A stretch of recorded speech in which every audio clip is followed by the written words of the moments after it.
Cabinet की हुई बैठक, 11 एजेंडों पर लगेगी मुहर। कोरोना मृतक सरकारी कर्मियों को मिलेगा विशेष पारिवारिक पेंशन, आश्रितों को दी जाएगी नौकरी। देश भर में कोरोना का कहर लगातार जारी। बिहार के मुख्य सचिव अरुण कुमार सिंह की कोरोना से हुई मौत, सीएम नीतीश कुमार ने जताया शोक।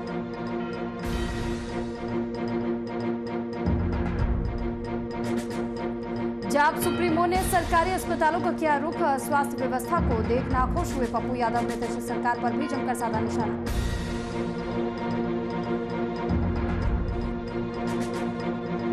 सीतापुर में त्रिस्तरीय पंचायत चुनाव को लेकर हुई मारपीट, दो पक्षों में जमकर चले लाठी डंडे। पुलिस ने 20 लोगों को किया गिरफ्तार। नमस्कार, आप देख रहे हैं वीआईपी न्यूज, आपके साथ मैं हूं सुरभि तिवारी। तो खबरों का रुख करेंगे और इस वक्त की बड़ी खबर आपको बताएं कि मुख्य सचिवालय में चल रही नीतीश कैबिनेट की अहम बैठक खत्म हो गई है। बैठक में कुल एजेंडों पर मुहर लगी है। तो मंत्रिमंडल की बैठक में कई अहम फैसले लिए गए हैं। कोरोना काल में नीतीश सरकार ने सरकारी कर्मचारियों के लिए बड़ा ऐलान किया है। बिहार के मुख्यमंत्री नीतीश कुमार की अध्यक्षता में हुई मंत्रिपरिषद की इस अहम बैठक में कुल 11 एजेंडों पर मुहर लगी है।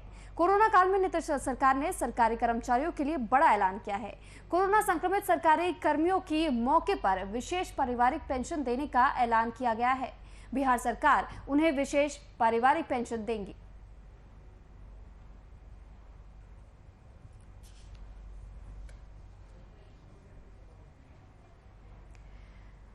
तो काफी लंबे समय से ये चिंता भी जाहिर की जा रही थी, जिस तरीके से अभी नीतीश कैबिनेट की बैठक भी खत्म हो गई है, क्योंकि काफी लंबे समय तक ये बैठक चली थी और ये कहा जा रहा था कि बैठक में जो भी कुल एजेंडे पेश किए जाएंगे उन पर मुहर लग सकती है। लेकिन अब ये बात स्पष्ट हो गई है कि मुहर लगा दी गई है, यानी कि मंत्रिमंडल की बैठक में कई अहम फैसले लिए गए हैं और कोरोना काल में नीतीश सरकार ने सरकारी कर्मचारियों के लिए कई बड़े फैसले लेते हुए इस पर मुहर लगाने का काम किया, जिसमें नीतीश कुमार की अध्यक्षता में हुई मंत्रिपरिषद की अहम बैठक में कुल ऐसे 11 एजेंडे तय किए गए थे जिन पर मुहर नीतीश सरकार ने लगा दी है। तो कोरोना काल में नीतीश सरकार ने सरकारी कर्मचारियों के लिए बड़ा ऐलान करते हुए कोरोना संक्रमित सरकारी कर्मियों की मौत पर विशेष पारिवारिक पेंशन देने का ऐलान कर दिया है। तो ये अहम जानकारी, क्योंकि जिस तरीके से अभी कोरोना से जो भी स्वास्थ्य कर्मी भी, अगर जो सरकारी कर्मचारी हो, स्वास्थ्य कर्मचारी हो, अगर उनकी मौत होती है तो इनके लिए अब तक कोई ऐसे पेंशन की अपील नहीं की गई थी, ना ही ऐसा कुछ था उनके लिए। लेकिन अब नीतीश सरकार ने 11 एजेंडों में से ये सबसे अहम एजेंडा माना जा रहा था, जिस पर नीतीश सरकार ने मुहर लगाने का काम किया है। और ऐसे में बेहद खुशी की खबर जो सरकारी कर्मी हैं उनके लिए खासतौर पर, क्योंकि उन्हीं के परिवार को, उन्हीं के परिजनों को ध्यान में रखते हुए यह अहम फैसला लिया गया है कि जो भी अगर सरकारी कर्मी होता है और कोरोना की चपेट में अगर आता है और उससे अगर उनका निधन होता है तो ऐसे में परिवार वालों को पारिवारिक पेंशन दिया जाएगा। तो राजधानी रांची में प्राइवेट अस्पतालों में गरीब मरीजों के इलाज को लेकर बीजेपी के विधायक दल के नेता बाबूलाल मरांडी ने सरकार पर हमला करते हुए अपनी कड़ी प्रतिक्रिया जाहिर की है। बाबूलाल मरांडी का आरोप है कि निजी अस्पतालों में सिर्फ धनी और ऑफिसर का ही इलाज हो रहा है, जबकि गरीब इस सेवा से वंचित है। इस मामले को गंभीर बताते हुए बाबूलाल ने सीएम सोरेन से वरिष्ठ डॉक्टरों की टीम बनाकर इसकी जांच कराए जाने की बात कही है।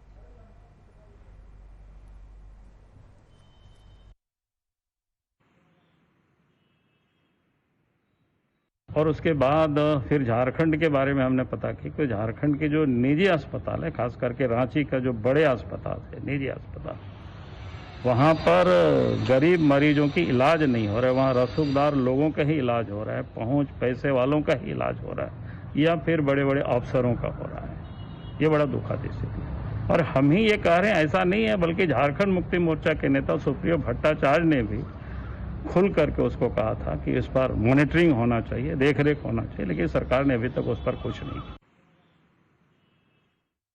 तो वहीं देश भर में कोरोना संक्रमण ने पूरी तरह पैर पसार लिए हैं, जिसके डर से लोगों ने अपने आप को घरों में बंद कर दिया है और जरूरत पड़ने पर ही लोग घरों से बाहर निकल रहे हैं।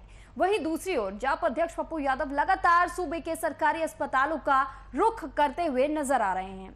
वहीं अस्पताल की व्यवस्था को देखते हुए एक बार फिर पप्पू यादव ने सरकार पर निशाना साधा है। लेकिन लाश जलाने के नाम पर पैसा ले, वो आश्चर्य होगा। सरकार को अब शमशान घाट खोल लेना चाहिए कि उससे ज्यादा इनकम अब आएंगे। हर परिस्थितियों में शमशान से लाभ, कितने लाश के बाद, कितने शमशान के बाद आप तय करेंगे। पहला है कि प्राइवेट हॉस्पिटल को सरकार कुछ महीनों के लिए अपने नियंत्रण में ले। प्राइवेट हॉस्पिटल को सरकार अपने नियंत्रण में ले। स्पेशल टास्क फोर्स का गठन करे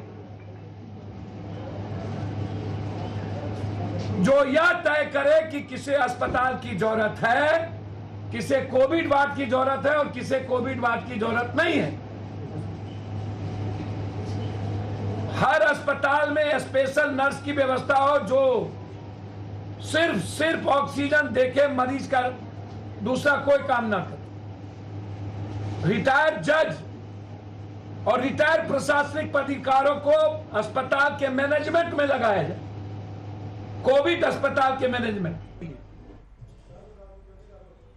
तो लालू के जमानत के बाद पूरे आरजेडी परिवार में खुशी का माहौल है। झारखंड प्रदेश कांग्रेस का मानना है कि जैसे ही लालू बाहर आएंगे वैसे ही सिर्फ बिहार झारखंड की ही नहीं बल्कि पूरे देश की राजनीतिक समीकरण बदलेगी। बता दें कि लालू यादव को हाईकोर्ट की ओर से जमानत दी जा चुकी है।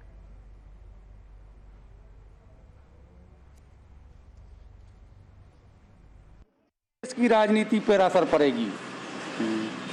लालू जी एक ऐसे शख्स हैं जो गरीबों के मसीहा के रूप में जाने जाते हैं, सामाजिक न्याय और धर्मनिरपेक्ष के महान योद्धा हैं और निश्चित तौर पे उनके बाहर आने से ही एक तरह से विपक्ष में हलचल मच गई है। तमाम खेमे में खलबली है कि लोगों को भय है कि लालू जी आ रहे हैं। इसका भय लोगों को सताने लगा है और निश्चित तौर पर देश, बिहार और झारखंड नहीं पूरे देश में लालू जी के आने से प्रभाव पड़ेगा।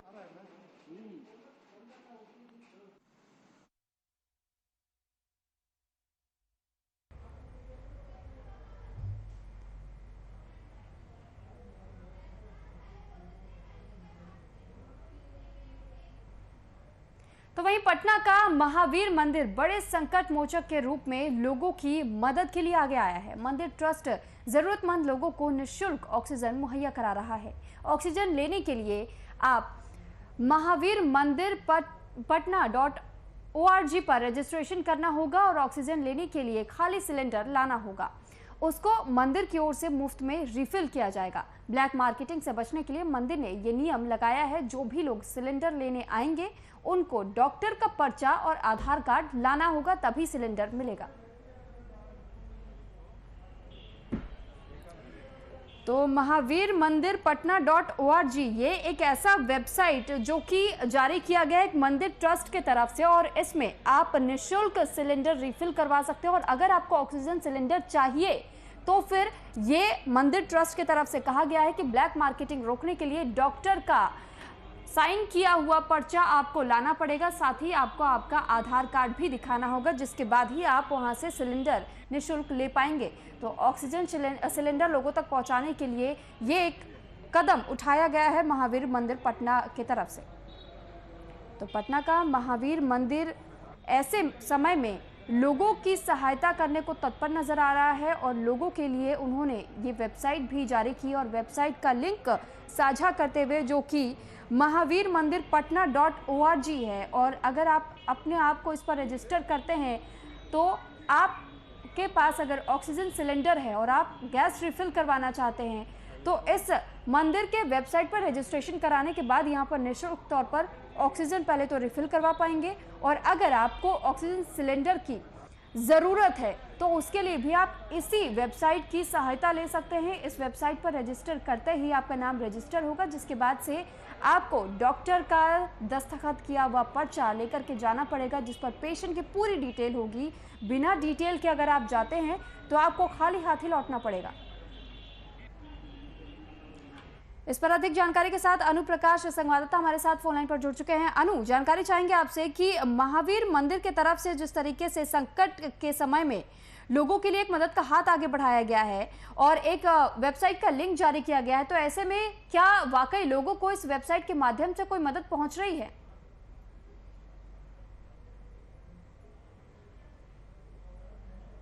इस कोरोना महामारी को लेकर जो है सभी लोग आगे बढ़ चढ़कर हिस्सा ले रहे हैं। उसी को देखते हुए इस बार जो है महावीर मंदिर ने भी ये संकट की घड़ी में अपना एक काम आगे बढ़ते हुए करने का काम किया है। लोगों के बीच जो ऑक्सीजन की किल्लत हो रही है उसको लेकर जो है उन्होंने भी तमाम जो ऑक्सीजन जिसको नहीं मिल पा रही है उनको मुहैया कराया जा रहा है और साथ में ये कदम उठाया गया है। और उन्होंने ये भी कहा है कि जिनको जरूरत है, जिनको ऑक्सीजन की जरूरत है, वो खाली ऑक्सीजन सिलेंडर लेकर आए और उन्हें रिफिलिंग कर दिया जाएगा। जी ठीक, यानी आपका ये मानना है कि वाकई लोगों की सहायता इससे हो रही है। तो अब तक कितने लोग इसका लाभ उठा चुके हैं, क्या इसके आंकड़े आपके पास है? देखिए, जैसा कि आपको आंकड़ा तो स्पष्ट नहीं बताया, लेकिन सैकड़ों की संख्या में जो है अभी महावीर संस्थान की तरफ से जो है वो सैकड़ों लोगों को ऑक्सीजन रिफिलिंग करके मदद पहुंचाया गया है। इसको लेकर जो है आपको महावीर मंदिर की तरफ से जो है वो जितने भी ऑक्सीजन जिनको नहीं प्राप्त मात्रा में मिल पा रही है उनको ये ऑक्सीजन दिया जा रहा है। जी चलिए ठीक, बहुत धन्यवाद आपका तमाम जानकारी हम तक पहुंचाने के लिए। तो ये जानकारी पटना से आपको बता रहे थे कि कैसे महावीर मंदिर के ट्रस्ट ने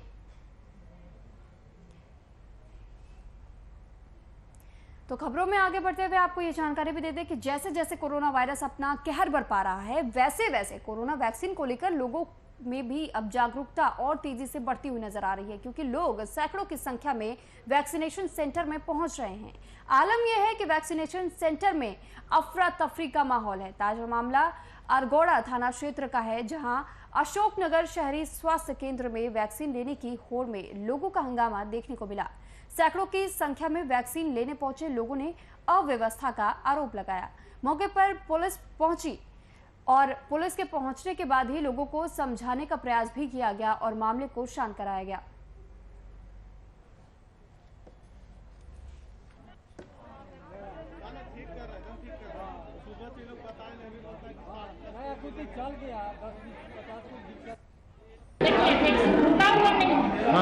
यहाँ हमको तो वैक्सीन जब मिलता है 4 जगह का जाता है, 4 जगह का पहुँचाते यहाँ आता है। वैक्सीन डालने के साथ हम लोग शुरू होने के बाद भी हम लोग क्या कर रहे थे 80-90 वाले को पहले सीनियर को आप लोग कभी लग रहे हैं, आप लोग से छुपा हुआ नहीं है। हम लोग 2 लाइन लगवाए, एक सीनियर सिटीजन का, एक अदर का, 60+ और नीचे वाले का हमको दीजिए। ऐसा है 8:30 बजे मैंने नंबर लगाया जी, 22-23 नंबर आया जी। अभी बोले लाइन में लगिए, लाइन में लगने के बाद बोलते हैं कि हम वैक्सीन नहीं देंगे आपको। मैं बोला रिटर्न आप इसका सर्कुलर दिखाइए मुझे, क्यों नहीं देंगे? तो कोई जवाब नहीं है, कोई जवाब नहीं है।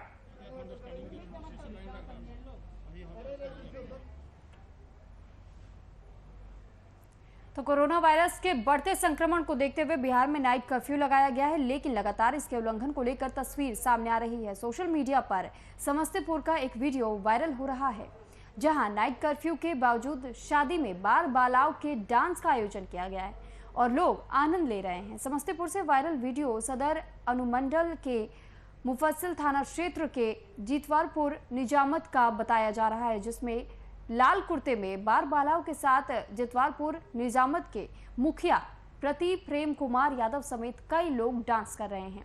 कहीं भी सोशल डिस्टेंसिंग का पालन नहीं किया जा रहा। स्टेज पर मौजूद किसी भी शख्स ने मास्क नहीं पहना है।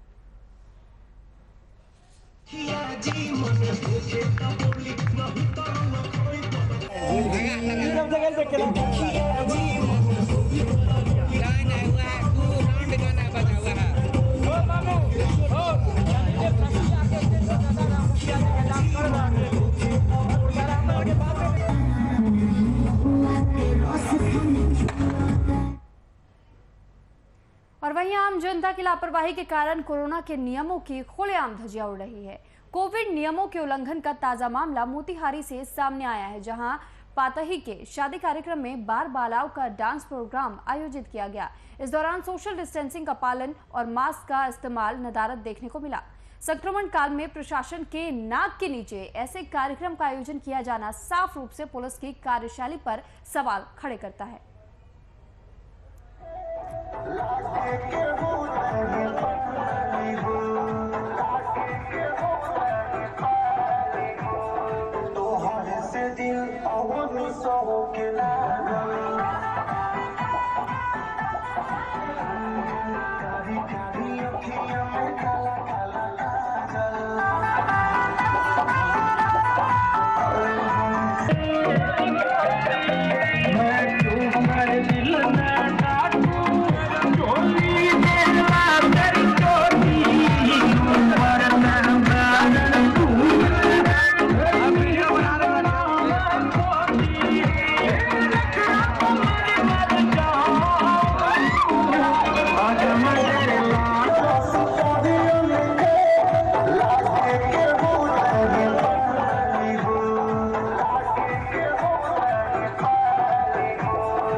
तो ये वीडियो हम आपको मोतिहारी का दिखा रहे थे, जिसमें बार बालाओं का डांस देखने को मिला। दरअसल ये एक शादी समारोह का आयोजन किया गया था और इसी शादी समारोह के कार्यक्रम में यहाँ बार बालाओं का नृत्य देखने को मिल रहा था। लेकिन स्टेज पर जब बार बालाएं डांस कर रही थी, थिरक रही थी, तो उनके साथ में कुछ लोग भी स्टेज पर नजर आए, लेकिन किसी के बीच भी ना ही सोशल डिस्टेंसिंग का पालन दिखा और ना ही किसी के चेहरे पर मास्क नजर आया। तो ऐसे में सवाल ये खड़े होते हैं कि आखिर ऐसे कार्यक्रमों की इजाजत कैसे मिल जा रही है। तो लगातार सवाल अब पुलिस की कार्यशैली पर भी खड़े हो रहे हैं, क्योंकि अगर पुलिस परमिशन देती है तो इस बात की जानकारी भी पुलिस वालों को रखनी चाहिए कि किस प्रकार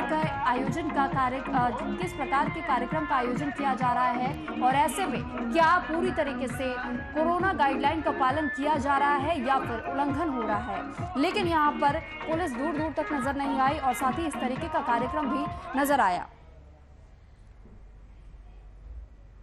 तो वहीं उत्तर प्रदेश में त्रिस्तरीय पंचायत चुनाव में मारपीट आम बात हो गई है।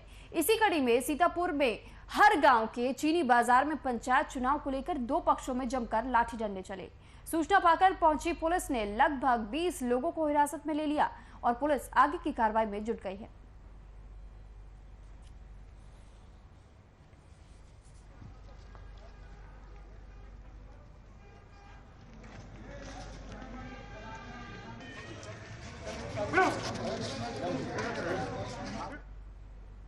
और खबर बिहार से, जहां पर चारों तरफ कोरोना अपना कहर बरपा रहा है। कोरोना संक्रमण को देखते हुए सरकार की तरफ से संपूर्ण लॉकडाउन पर भी विचार की खबरें सामने आ रही हैं। ऐसे में प्रवासियों का पलायन भी देखने को मिल रहा है। सहरसा जिला में कोरोना संक्रमितों की बढ़ती संख्या को देखते हुए जिलाधिकारी कौशल कुमार ने बाहर से आने वाले सभी लोगों से अपना कोविड टेस्ट करवाने की अपील की है।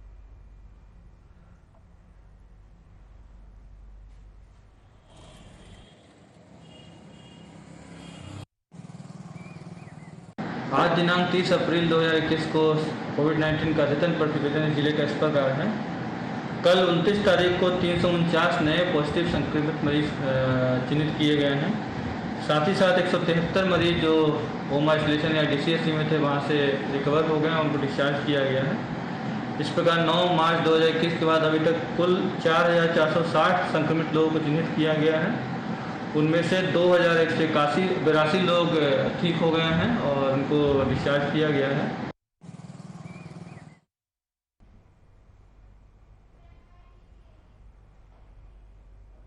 और वहीं दूसरी तरफ राजधानी रांची में तेजी से बढ़ रहे कोरोना संक्रमण को लेकर रांची नगर निगम पूरी तरह सतर्क है।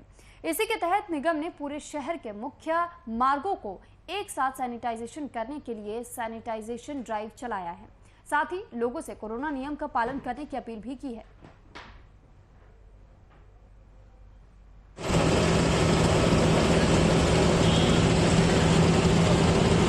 सैनिटाइजेशन का काम तो पहले से ही स्टार्ट है। आज चूंकि बृहद पैमाने पे सैनिटाइजेशन का काम किया जा रहा है, हम लोग शहर के जो मुख्य पथ हैं सारे मुख्य पथ को कवर करेंगे और सैनिटाइजेशन इसका सुचारू रूप से कराने का आज हम लोगों ने एक बृहद पैमाने पे उसका रूपरेखा तैयार किया है, जिसमें शहर के सभी मुख्य पथों को आज कवर किया जाएगा। देखिए, हम लोग सैनिटाइजेशन का काम लगातार कर रहे हैं। आज हमारा स्पेशल ड्राइव था। हमारे हर वार्ड में 6 से 8 कर्मी नियुक्त हैं जो कि हाथ वाले हैं, वो डेली करते हैं। व्हीकल हर अल्टरनेट डे पे पूरे वार्ड को सैनिटाइज करते हैं। ये हमारा रेगुलर वर्क पिछले 1 साल से चल रहा है। आज हम लोग कुछ स्पेसिफिक और स्पेशल ड्राइव जो कहते हैं कि मास लेवल पे करने का, वो आज हम लोग कर रहे हैं।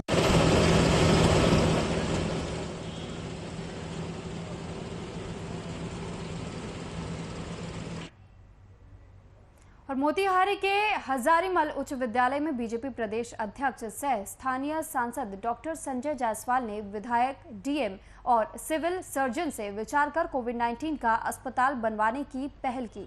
वहीं 30 बेड के इस अस्पताल की पूरी तैयारी कर ली गई है। खबरों की माने तो इस अस्पताल में होने वाले खर्च को विधायक अपने फंड से देंगे और इसके लिए उन्होंने एक पत्र डीएम को लिखा है। इधर पूरी तैयारी के बाद सभी ने अस्पताल का निरीक्षण किया और उसकी पूरी तैयारियों का जायजा लिया।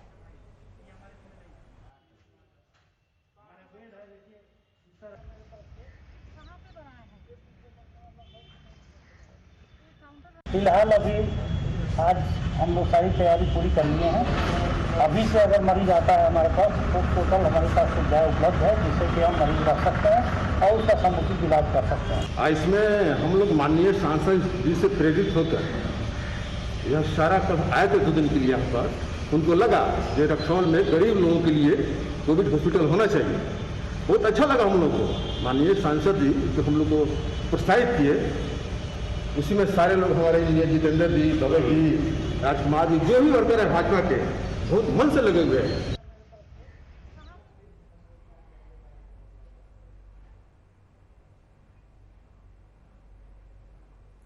तो मोतिहारी की खबर आपको बता रहे हैं, जहां पर हजारीमल उच्च विद्यालय में बीजेपी प्रदेश अध्यक्ष सह स्थानीय सांसद डॉक्टर संजय जायसवाल ने विधायक, डीएम और सिविल सर्जन से विचार कर कोविड-19 का अस्पताल बनवाने की पहल की है। तो ये जो कोविड-19 का अस्पताल बनाया जा रहा है,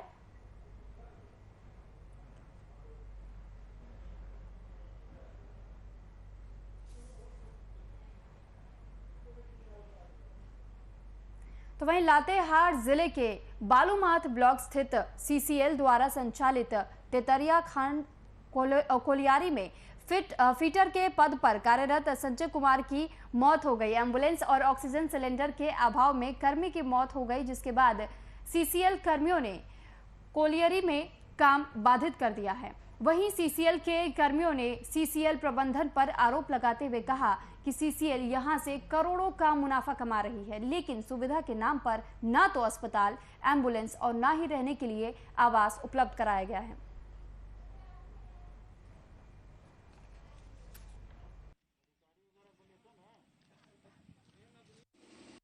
एम्बुलेंस मांगने लगे तो एम्बुलेंस जो है से पता चल रहा है जो यहाँ रात को मिलवे नहीं करता है। हम लोग के गांव देहात में जो है जखनी मांगते हैं तखनी मिलता है। उसके बाद पता चला जो गैस यहाँ है, थी ऑक्सीजन गैस है। डॉक्टर के दौड़ के जाकर बोले जो सर गैस हुआ है चढ़ा दीजिएगा। डॉक्टर बोला जो हाँ। अब यहाँ आ रहे हैं तो पता चल रहा है जो गैस भी खुलवे नहीं करता है, ख़राब गैस है। इकरे दरमियान में जो है से रात से अगर हम लोग 12 बजे रात से दौड़ते दौड़ते 5 बजे जो है से डेट कर जाते हैं संजय राम, और उसके बाद जो है से एम्बुलेंस पीछे से पहुँचता है और उसके बाद जो है से मैंने सीसीएल का पूरा लापरवाही करा। क्या मांग है मतलब? देखिए मेरा भैया तो डेट कर गए, लेकिन यहाँ जितना भी है सब भैया हैं, और किसी को भी अगर कुछ होता है तो एम्बुलेंस हर समय जो है से रहे, ऑक्सीजन गैस रहे, कखनियों 24 घंटा में जो है कखनियों किसी को दिक्कत हो तो तुरंत गाड़ी हो। ये कोरोना का महामारी में जो है से हर आदमी का आवश्यकता के अनुसार सामान मिलना चाहिए। सीसीएल का तो इसमें 100% हम लोग तेतरिया खाल के जितने कर्मचारी हैं इसको माइंस को खुले हुए आज लगभग 28 साल हो गया मोटामोटी। लेकिन जो मूलभूत सुविधा होनी चाहिए, यहाँ एक साधारण छोटा सा हॉस्पिटल भी नहीं है, हॉस्पिटल है तो उसमें और वहीं बेगूसराय में एक भीषण सड़क हादसा हो गया। आपको बता दें कि अनियंत्रित टेम्पो ने खड़े ट्रक में टक्कर मार दी। इस हादसे में घटनास्थल पर 3 लोगों की मौत हो गई और 6 लोग गंभीर रूप से घायल हो गए। वहीं इस हादसे की सूचना जब मिली तो जो घायल लोग बताए जा रहे थे उनको नजदीकी अस्पताल में इलाज के लिए भर्ती कराया गया।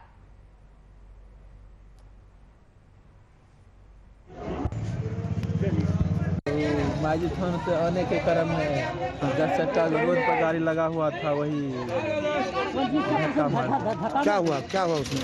क्या बोले? क्या हुआ उसमें? कौन थे जो डेथ किए? मेरे चाचा जी हैं। क्या नाम है उनका? देवेंद्र महतो। उनके पिताजी का नाम?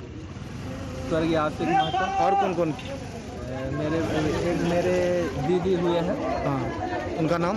उसका नाम निशा या आशा है। और एगो एक और मेरी पड़ोसी हुई है। हाँ, उसका नाम तो फिलहाल मालूम नहीं है, लेकिन पड़ोसी है। उसका हस्बैंड का नाम जो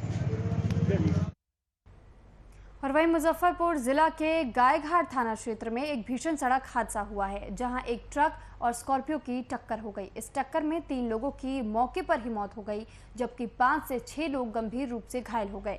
घटना की सूचना के बाद मौके पर पहुंची पुलिस ने स्थानीयों के साथ मिलकर राहत कार्य शुरू कर दिया।